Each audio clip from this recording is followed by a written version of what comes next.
말씀으로 불신의 이유라는 제목으로 말씀을 나누는데, 하나님과 우리 주 예수 그리스도를 통해 평강이 저와 여러분 가운데 충만하게 임하기를 주님의 이름으로 축복합니다. 성경은 믿음을 하나님의 선물이라고 합니다. 에베소서 2장 8절에 보면은 이것이 너희에게서 난 것이 아니요 하나님의 선물이다. 믿음은 하나님의 선물이다. 믿음은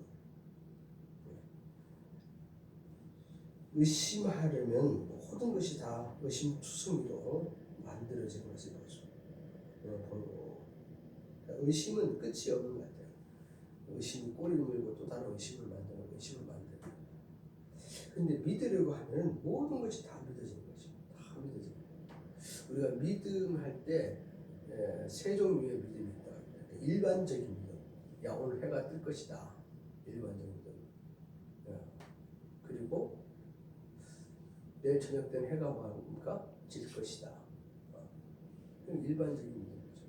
해는 동쪽에서 떠서 서쪽으로 진다. 일반적인 그런 믿음. 근데 그걸 만약에 믿지 못한다. 내일 해가 뜰까 안 뜰까? 내일 해가 서쪽에서 뜨면 어떡하지? 이런 게 정신병이라죠. 뭔가 문제가 있는 거죠. 그런 일반적인 믿음. 믿음이 없이 사실 우리가 살아갈 수가 없어요. 가장 중요한 것은 우리가 삶을 유지시키기 위해서는 믿음이 있어야 돼요. 뭐 일기편에 대해서 그렇게 믿듯이 우리 부부관계도 또 공동체도 다 믿음, 관계라는 것은 믿음이 존재하지 않으면 이게 만들어질 수 없는 거예요. 그런 것들 우리가 일반적인 믿음이다. 일반적인 믿음. 그렇게 얘기해요. 겨울에는 눈이 올 것이다. 오늘 겨울은 날씨가 영하로 떨어질 것이다. 다 우리가 일반적으로 믿음을 갖고 있죠. 일반적으로. 그거 외에 우리 가운데 오늘 하나님께서 주시는 우리가 은혜가 있습니다. 선물. 소위 이것을 구원을 얻은 구원을 얻은 택한 자에게 특별히 주어진 믿음. 택한 자인데요. 구원받는 믿음. 이 구원받는 믿음을 가지고 있는 자에게 선택적 은총이 주어집니다. 선택적. 특별한 하나님의 은총이 주어집니다. 구원받는 믿음. 더 나아가서 성경 우리에게 무슨 얘기를 하는 건 은사적 믿음이 있다. 이건 아무것도 이루어지지 않았어. 근데 뭐 하는 것처럼 여기는 겁니까? 이루어지는 것처럼 여기는 믿음. 여기는 믿음. 그냥 이 은사적 믿음을 가지고 있는 것은 특별히 사모하고 간구하는 그런 마음이 있습니다. 여호수아를 어제 살펴보았지만은 다음 주에 한 시간만 더 살펴보면 여호수아에게는 어떻게 그런 영성적 삶이 나오냐. 왕의 자리를 포기하고 자기 것을 다 분배하고 나는 하나님의 시민으로 사는 것이 좋다. 하나님 시민으로, 하늘 시민으로. 그건 영성의 삶이 기반되지 않으면 이루어질 수가 없는 것입니다. 그건 하늘을 사모하는 그런 은혜가 그에게 주어졌기 때문에 가능해진 거죠. 근데 그런 은혜를 가능하게 하는 것은 그의 형제 가운데서 정말 믿음으로 하나님께서 매 순간 믿음의 고백을 통해서 이루어가는 그런 역사가 있었기 때문입니다. 그 믿음의 역사를 또 뒷받침해 주는 것이 말씀이고 기도죠. 우리가 이 은사적 믿음을 가지고 있는 사람들은 말씀을 통해서 사모함이 생기죠. 그리고 그 기도를 통해서 그것이 이루어지는 것을 뭐합니까? 경험하는 그런 모습들을 볼 수가 있습니다. 그것이 소위 영성적 삶을 가능하게 하고, 그 영성적 삶을 가능한 자가 땅에 살지만 어디 사람처럼 살아요? 하늘 사람처럼 살아가는 그런 은혜가 주어지는 거죠. 그래서 우리가 일반적 믿음도 있어야 돼요. 그것이 없어요. 완전 정신병이에요. 문제가 있는. 또 우리가 선택적 구원받은 믿음, 선택적 은총에 대한 믿음, 하나님 섭리에 의해서 나는 하나님 은혜를 받은 자다. 이 믿음이 있어요. 그리고 더 나아가서 우리가 영성적 삶을 살기 위해서는 우리가 은사적 믿음이 있어야 될 줄 믿습니다. 은사적 믿음. 그런데 오늘 성경 본문에 보면은 이 사람들이 믿음이 없다. 믿음이 없다. 그 얘기를 우리에게 들려주고 있습니다. 근데 지금 앞에서도 지금 그 증거에 대해서 이야기하고 있지 않습니까? 하나님이 증거하시고 말씀이 증거하시고 또 본 예수님께서 실제로 사역을 통해서 증거하시고 그리고 누가 증거하신답니까? 성령이 증거하신다. 이 성령이 증거한다는 것은 신학적으로 소위 종말론적인 증거라고 종말론적. 성부 시대가 있고 성자 시대 있고 성령 시대. 성령 시대가 오면은 이 종말론적 시작을 알리는 것이다. 그러니까 처음에는 성경이 왔어요. 계시 말씀이 왔어요. 하나님의 구원의 계획이 말씀을 통해서 우리에게 들려졌어요. 그리고 그 말씀을 근거해서 누가 오셨습니까? 예수 그리스도께서 오셨습니다. 그리고 성령의 감동이 있어서 그것을 믿어지게 하는 겁니다. 말씀이 육신으로 되어 오신 분이 누구라는 겁니까? 예수님이시다. 예수입니다. 근데 그게 안 믿어져. 그럼 이미 뭐에 들어가는 겁니까? 심판의 부활에 들어갑니다. 부활은 두 가지가 있는데 생명의 부활과 무슨 부활이 있습니까? 심판의 부활입니다. 이미 종말론적 심판에 들어가 있는 것이다. 성경은 이렇게 가고, 그러니까 믿음으로 구원받고 믿음으로 사망에서 생명으로 옮겨져야 되는데 이런 성령의 감동이 왔음에도 불구하고 이걸 믿지 않는다면은 그는 영원히 사함을 받지 못한다. 그것을 성경은 우리에게 소위 성령 회방죄라 마태복음 12장 31절 32절 통해서 그 성령 회방죄다. 그렇게 우리에게. 그런데 이 성령 회방죄를 범하는 거예요. 오늘 본문에 보면은 세 가지 불신적 이유를 통해서 이 성령 회방죄, 하나님께서 계시의 말씀을 통해서 구원의 계획을 우리에게 메시아가 오신 우리에게 예언하셨고 예수님이 오셨고 성령님께서 우리 가운데 감동을 주었음에도 불구하고 성령이 증거했음에도 불구하고 믿지 않는 거예요. 그 이유가 뭐냐? 오늘 본문에 보면 42절에는 너희가 누구를 사랑하지 않는다는 거예요? 하나님을 사랑하지 않는다. 하나님을 사랑한다. 사랑은 있는데 믿음이 없다. 그것은 거짓입니다. 사랑하면요 다 믿어지는 거예요. 거짓말도 믿어진다니까. 네? 사랑에 속는다 그러잖아요. 사랑하면 거짓말도 진짜로 믿어져. 그런데 사랑하는데 믿어지지 않는다. 그럼 네가 뭐하는 증거입니까? 사랑하지 않는다. 사랑하지 않는다. 자꾸 모든 말이 처음부터 끝까지 다 의심스러워졌다. 그건 네가 사랑하는 데서는 사랑이 아니라 거짓이다. 거짓 사랑이다. 사랑이 불타는 동안에는 다 믿어지는 것입니다.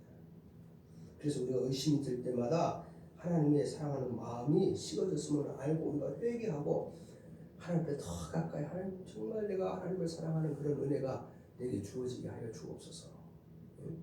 하나님 모든 말씀이 다 믿어지는 그런 은혜가 내게 주어지게 하옵소서. 우리가 이런 기도를 드려야 될 줄 믿습니다. 사랑이 식어지면 뭐가 식어지는 거예요? 믿음이 식어진다. 믿음이 식어진다. 두 번째, 너희에게 믿음이 없는 이유는 하늘로부터 오는 영광을 구하지 않는다. 네가 무슨 영광만 구한다는 거야? 땅의 영 44절에 그렇게 들려주고 있습니다. 자기의 영광을 취함은 자기 스스로 높이기를 좋아하는 사람으로 누구를 사랑할 여유가 없고 그러므로 믿을 수가 없는 것이다. 자기 영광을 취하는 자, 자기가 높아지기를 좋아하는 자, 이건 누구를 사랑할 수 있는 여유가 없고 그러므로 믿을 수도 없는 것이다. 창세기 3장 8절에 보면은 죄범한 인간이 여호와의 낯을 피하여서 동산 나무 사이에 숨었다 그랬습니다. 사실 우리가 하나님을 사랑하고 하나님과 관계를 맺어야 되는데 하나님을 사랑하지 않는 거예요. 하나님과 관계를 맺지 않는 거예요. 그래서 어디로 숨었어요? 동산 나무에 숨었어요. 우리가 하나님을 사랑하지 않고 동산 나무를 대신해서 우리가 어떤 물질에, 어떤 권력에, 명예에 그 사이에 숨어요. 그 사이에 숨어. 그래서 그걸 가지고 자기 영광을 드러내려고 합니다. 재물을 가지고, 지식을 가지고, 어떤 권력을 가지고 자기 영광을 드러내려고. 그 자는 지금 누구와 관계가 단절된 거예요? 하나님과의 관계가 단절돼요. 하나님에게 숨어야 되는데 그렇기 때문에 구원받는 믿음, 선택적 믿음이 너희에게 믿어지지 않는 것이다. 이렇게 성령이 역사하는데도 너희 가운데 사모하는 믿음, 은사는 믿음이 너희 안에 역사하더라. 그러니까 은사적 믿음 누구 안에 있을 때 역사하는 겁니까? 하나님과의 깊은 관계 속에 있을 때 만유 되신 그분이 우리 안에서 역사하시는 그 삶을, 그 능력을 믿음으로 고백하고 나아가야 되는데 그게 안 되는 것이다. 그래서 우리가 성경에 보면 욕심을 가지고 구하지 말고 누구의 영광을 위해서 구하라 했습니까? 하나님의 영광을 위해서 구하라. 하나님의 영광을 위해서. 그러니까 은사적 믿음이 제대로 우리 가운데 실현되어지기 위해서는 우리가 자기의 영광을 구하는 것이 아니라 하나님의 영광을 구하는 그런 은혜가 우리 가운데 있어야 될 줄을 믿습니다. 세 번째 본문에 보면은 46절에서 47절에 보면은 누구를 믿지 못했기 때문입니까? 모세를 믿지 않기 때문에 너희들이 나를 믿지 않는다. 모세를 믿지. 그러니까 모세가 우리에게 준 것은 소위 율법, 계명이거든요. 하나님의 말씀을 믿지 않기 때문에 말씀을 믿지 않기 때문에 너희가 나를 믿는다. 만약에 너희가 모세를 안다고 생각했고 믿는다고 생각하고 있었다면은 너희가 나를 믿지 않을 수가 없다. 너희들이 사실은 누구를 몰랐다는 겁니까? 모세를 몰랐다. 말씀을 몰랐다. 율법을 몰랐다. 만약에 알았다고 하면 그건 형식적으로만 안 것이다. 내용은 모르는 것이다. 형식, 그 앞에 형식만 하는 것이다. 그 얘기를요, 마태복음 23장 23절에 안식일 앞에서 얘기했지만 안식일 얘기하면서 그런 얘기를 합니다. 안식일의 진짜 의미는 모르는 거예요. 그냥 쉬지 마라. 그것을 31개인가 39개인가 그 계명으로 안식일법을 규정합니다.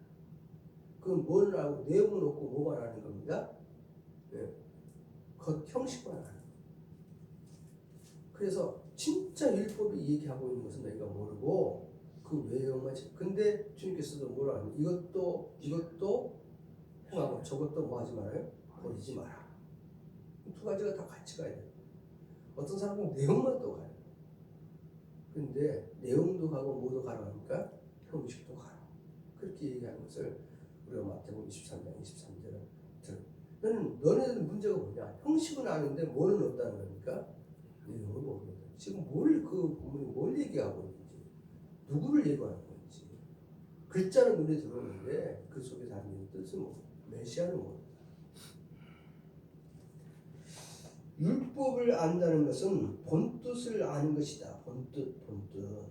그런데 율법을 안다고 하면서 그 본뜻을 모른다.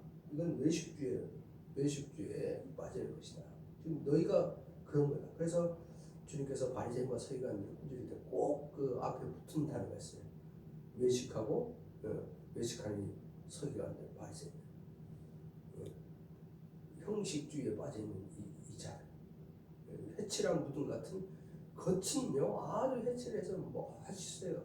근데 속은 다 뭐였습니까? 죽은 송장이 해칠한 무덤 같은 자. 그렇게 우리 주님께서 이 형식주의에 있는 이 서기관들 바리새인을 꾸짖는 모습들을 볼 수가 있습니다. 모세를 알고 믿었다면 나를 믿을 것이다. 그냥 모세를 알고 믿었다고 너희에게 자처하지만 실상은 뭐 하는 것입니까? 몰랐다. 이런 이유 때문에 너희가 나를 믿지 않는 것이다. 소위 하나님께서 우리에게 주신 선택적 구원받는 믿음, 그것이 너희에게 없는 것이다. 우리가 불신한 이유는 오늘 본 말씀에서 그런 것처럼 우리가 하나님을 사랑하지 않아요. 너무 우리는 부족한 하나님의 사랑, 이웃을 내 몸같이 사랑하는데 그 죄를 이스라엘에게 진짜 하나님께서 사랑하게 해주세요. 그러면 십자가가 믿어지고 복음이 믿어지고 부활이 믿어지고 내 영광을 취하지 않고 누구의 영광을 취합니까? 하나님의 영광을 취해야 돼요. 그 은사적 믿음을 가지고서 내게 구원을 베푸신 하나님의 이 선택적 은총에 대한 믿음이 우리가 더 확실해질 줄을 믿습니다. 그리고 말씀을 알아갈 때도 형식뿐만 아니라 우리가 더 깊이 그 말씀 속에 담겨있는 내용을 알아가는, 그 안에서 우리가 말씀 안에서 누구를 발견하는 겁니까? 예수 그리스도를 발견하는, 복음을 발견하는 그런 주연의 우리 가운데 주어질 때 정말 우리가 큰 믿음의 삶, 믿음은 영성의 삶을 만든다고 했어요. 우리가 믿음을 통해서 하나님이 원하신 믿음의 정통에 계신 예수를 닮아가는 그런 은혜가 우리 가운데 주어질 줄 믿습니다. 그런 역사가 주어지기를 이 새벽에 주님의 이름으로 축복합니다. 기도하시겠습니다. 주님 감사합니다. 우리의 마음에 불신의 벽을 제거하고 하나님을 사랑하고 자신의 영광을 구하지 않고 하나님의 영광을 구하며